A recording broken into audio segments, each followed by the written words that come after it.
दिमाग हमारे शरीर का सीपीयू होता है जो पूरे के पूरे शरीर को कंट्रोल करता है। अगर किसी एक्सीडेंट में दिमाग पर चोट लग जाए और दिमाग काम करना बंद कर दे तो इंसान को मृत घोषित कर दिया जाता है। इसे ही ब्रेन डेड होना कहा जाता है। दिमाग की इस इंपॉर्टेंस को समझते हुए प्रकृति ने भी दिमाग की सुरक्षा के पूरे इंतजाम किए हैं। हमारा दिमाग खोपड़ी की मजबूत हड्डियों के बीच सुरक्षित रहता है, लेकिन इसके बावजूद भी दुर्भाग्यवश कई बार एक्सीडेंट या किसी और घटना के कारण दिमाग में चोट लग जाती है और ऐसे में सर्जरी के सिवाय और कोई चारा नहीं रह जाता। ऐसे में सवाल अक्सर दिमाग में आता है कि आखिर खोपड़ी के अंदर मौजूद दिमाग का ऑपरेशन कैसे किया जाता होगा, खोपड़ी की मजबूत हड्डियों को कैसे खोला जाता होगा और कैसे नाजुक कोशिकाओं से बने दिमाग में सही परेशानी को ढूंढकर उसे ठीक किया जाता होगा और ठीक कर भी दिया जाता होगा। तो उस खोपड़ी को वापस कैसे फिट किया जाता होगा, जो स्कल होती है, जो हड्डी होती है, उसे काटने के बाद उसे वापस कैसे फिट किया जाता होगा।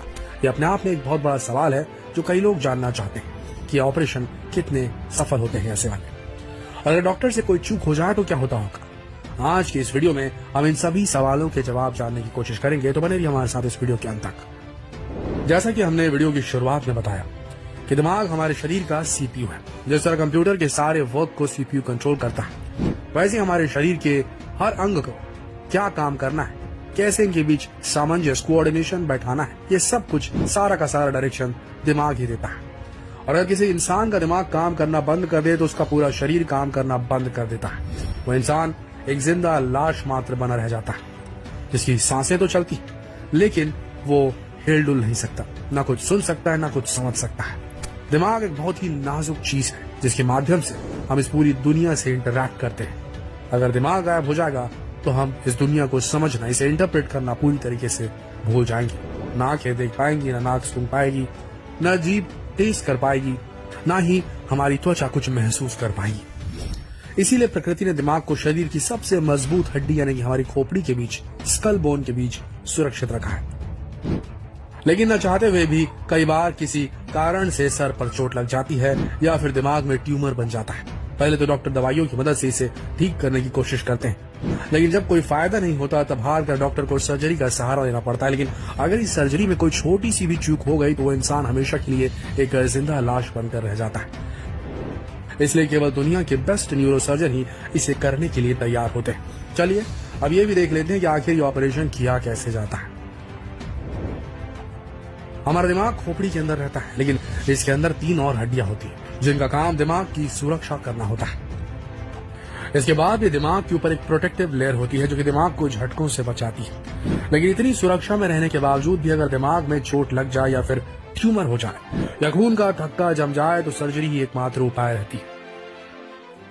सर्जरी से पहले न्यूरोसर्जन पेशेंट को बेहोश करने के लिए जनरल एनेस्थीसिया का इंजेक्शन लगाता है, जिससे हमारा शरीर कुछ भी महसूस नहीं कर पाता।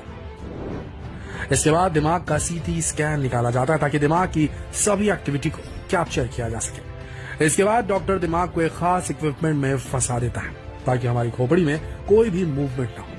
ये कुछ इस तरह होता है जैसा कि जब आप वीडियो या इंस्टा रील बनाते हैं तो कैमरे को ट्राइपॉड में फंसा देते हैं। इसके बाद दिमाग के जिस हिस्से में परेशानी होती है उस जगह खोपड़ी में निशान लगा दिया जाता है और इसके साथ ही उस हिस्से के बालों को भी हटा दिया जाता है।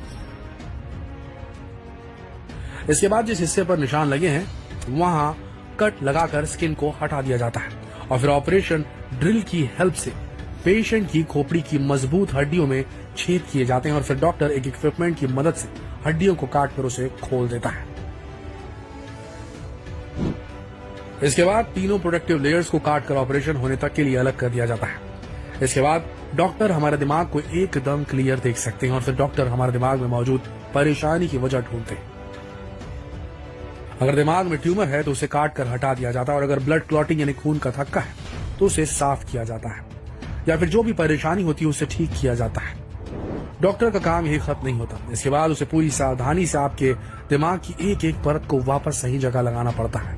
हड्डियों को सही जगह लगाकर नट बोल्ट की मदद से उसे सेट कर दिया जाता है और अब ये नट बोल्ट जिंदगी भर इंसान के दिमाग में मौजूद रहते हैं। फिर डॉक्टर को उस चमड़ी को भी सही जगह लगाना होता है जिसे उसने हटाया था। इसके लिए चमड़ी को सही जगह सील कर टांके लगा दिए जाते हैं। इसके बाद खोपड़ी के ऊपर दवाइयां लगाकर पट्टी बांध दी जाती है ताकि खोपड़ी के घाव भर सके ब्रेन सर्जरी के बाद पेशेंट को लगभग 1 हफ्ते तक अस्पताल में रखा जाता है और जब पेशेंट की सेहत में सुधार हो जाता है तो उसे डिस्चार्ज कर दिया जाता है। दिमाग की सर्जरी एक बहुत ही कठिन ऑपरेशन है, इसीलिए बहुत अनुभवी डॉक्टर ही ये काम करते हैं, लेकिन इसके बाद भी सर्जरी में रिस्क बहुत ज्यादा रहता है। कई बार छोटी सी गलती भी इंसान की जान ले सकती है या फिर उसे ब्रेन डेड कर सकती है। ऐसे में इंसान जिंदा होकर भी जिंदा नहीं रहता, पेशेंट कोमा में जा सकता है। कई बार लोगों को बोलने और सुनने या फिर समझने में परेशानी होने लगती है। कुछ केसेस में तो पेशेंट जिंदगी भर के लिए अंधा भी हो सकता है। कई बार ऐसा देखा गया कि दिमाग की सर्जरी के बाद कुछ लोगों के दिमाग में सूजन हो जाती है, हालांकि ये सूजन समय के साथ स्वयं ही ठीक हो जाती है। लेकिन यदि समस्या काफी लंबे समय तक रहती है तो उस स्थिति में व्यक्ति को मेडिकल हेल्प की जरूरत पड़ सकती है। दिमाग की सर्जरी के दौरान काफी छोटे कट्स लगाए जाते हैं, लेकिन कई बार ऐसा भी देखा गया है कि सर्जरी के बाद कुछ लोगों के दिमाग में इंटरनल ब्लीडिंग भी शुरू हो जाती है, अंदरूनी खून का रिसाव शुरू हो जाता है। लेकिन ये सब सिर्फ तभी होता है जब ब्रेन सर्जरी में कोई प्रॉब्लम आ जाए। इसके चांसेस 100 में से केवल 10% ही होते हैं, लेकिन 10% बहुत है। लेकिन अगर आप किसी अनुभवी डॉक्टर से ऑपरेशन करवाते हैं तो चांसेस बेहद कम है। इसके अलावा ब्रेन सर्जरी के कई फायदे हैं। सर्जरी के माध्यम से व्यक्ति को नई जिंदगी मिलती है। जहां एक ओर ब्रेन सर्जरी से दिमाग की सारी समस्याओं का समाधान किया जाता है, वहीं दूसरी ओर दिमाग की सर्जरी के माध्यम से कई सारी अन्य समस्याओं के होने के खतरे को कम किया जा सकता है। यहाँ तक कि शरीर के कई और अंगों में होने वाली समस्याओं का भी समाधान हो जाता है। कई बार जब डॉक्टर को लगता है कि आगे चलकर हमारे दिमाग में फिर से कोई समस्या हो सकती है तो डॉक्टर उस समस्या का भी समाधान कर देते हैं। इसके अलावा अगर दिमाग में ट्यूमर हो जाए तो ऑपरेशन के अलावा कोई भी रास्ता नहीं, तो यह ऐसा न करने से ट्यूमर कभी भी फट सकता है, जिससे इंसान की जान जा सकती है। ऐसे में पेशेंट को रिस्क लेना ही पड़ता है और ऐसे केसेस में ब्रेन सर्जरी किसी की जान के लिए वरदान साबित हो सकती है। दिमाग हमारे शरीर का सबसे महत्वपूर्ण भाग है, इसीलिए इसे स्वस्थ रखना भी जरूरी है। अगर दिमाग में कोई छोटी सी समस्या भी हो तो फौरन डॉक्टर से कांटेक्ट करें, क्योंकि कई बार छोटी सी गलती भी दिमाग के लिए भारी पड़ सकती है। एक और बात, हेलमेट का यूज जरूर करें, क्योंकि दिमाग में चोट लगने का सबसे बड़ा कारण एक्सीडेंट ही होते हैं। इसीलिए अपने सर का ख्याल रखें गाड़ी चलाते वक्त कम से कम। उम्मीद है अब तक आपके मन में ब्रेन सर्जरी को लेकर जो भी सवाल थे उनका जवाब आपको मिल गया होगा।